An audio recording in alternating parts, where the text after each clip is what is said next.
All right, so let's look at a practical example of where we would use rational exponents. So we're going to apply our rational exponents in a word problem here.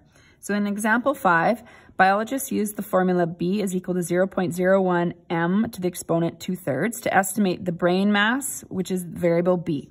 So in the word problems, they just explain what does this formula mean. So B is brain mass, units is kilograms, of a mammal with a body mass of m. So m stands for body mass, and again, the unit is still kilograms.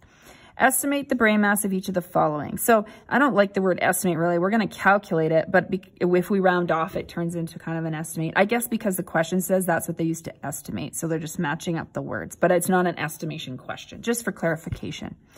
All right, so for a husky with body mass of 27 kilograms. So you're going to put this in for m, right? This is what m is going to equal. All right, so in our formula, B is equal to, it's written there, sometimes we rewrite it out, but if it's right there, that's okay, 0.01 times 27 to the exponent 2/3. Now, I'm not going to use a calculator on this question, okay? And you'll know you'll have calculator and non-calculator sections, but I'm going to write this as a radical to see if I can do that without a calculator. So that's what we would do. So 0.01, this is times the cube root of 27 squared. So I know that 27 is a perfect cube, so I can do this in my head, no problem. So the 0.01, we'll leave that out there. Cube root of 27 is 3. So this is 3 squared. B is equal to 0.01 times 3 squared, which is 9. And 0.01 times 9 would be 0.09 kilograms.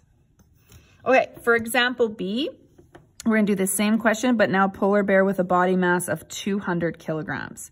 So for B, we're going to put 0.01 times 200 to the exponent 2/3.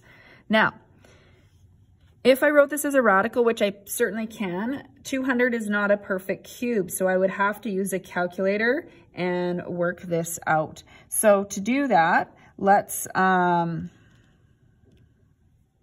grab your calculators, and we can actually put this in as an exponent with a fraction.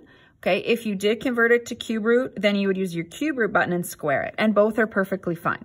Okay, so I'm just going to show on my calculator here. The easiest thing to do, now you have to do exponents first for order of operation. So I can't start by typing this in. I have to go 200 to the exponent 2/3. So 200, I'm going to hit my exponent button.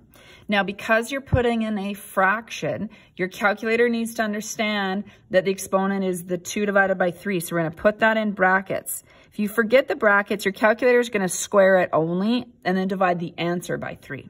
So we're going to go 200 to the exponent 2/3.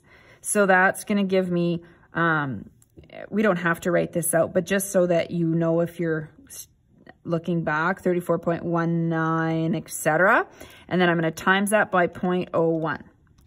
So 0.34 kilograms. Okay, so that's the easiest way to put that into your calculator. Okay, since we've been talking about converting things, I'm just going to go over here where I have a little bit more room to an exponent. If you put 0.01 and you did cube root of 200 and then squared, this would work as well. So you can go cube root of 200, hit the equal sign, and now square it. So now I'm going to square that number. And I got that 34.19, and of course, timesing it 0.01. That works as well. That's still going to give you 0.34 kilograms. Okay, but if it's a calculator question, this is not a necessary step of converting that. We kind of use this when we're evaluating with our mental math. Okay, with the calculator, you can do this. If you're having trouble putting this in your calculator that way for some reason with the fraction, then absolutely a good option would be that way.